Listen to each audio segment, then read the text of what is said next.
Yang ketiga sampai notice 1 bulan.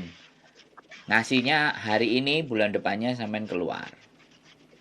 Jadi sampean tulis semuanya, terus reasonnya, alasannya di belakang pakai tulisan macam-macam semuanya. Kalau ada bukti video semuanya, nanti baru sodorkan ke majikan atau sampaikan ke agent. Yang paling terpenting adalah sampean harus ngomong dulu sama agent, komunikasi sama agent. Sama agent nggak bisa nggak mempan langsung tadi.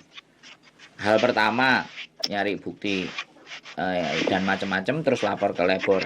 Ya hal kedua sampean ngomong sendiri dengan majikan. Hal ketiga sampean 1 month notice. Ya.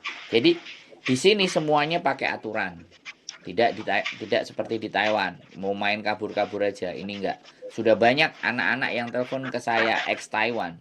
Itu kurang bisa legowo dan selalu membandingkan, Oke. ya, membandingkan. Jadi jangan dibanding-bandingkan.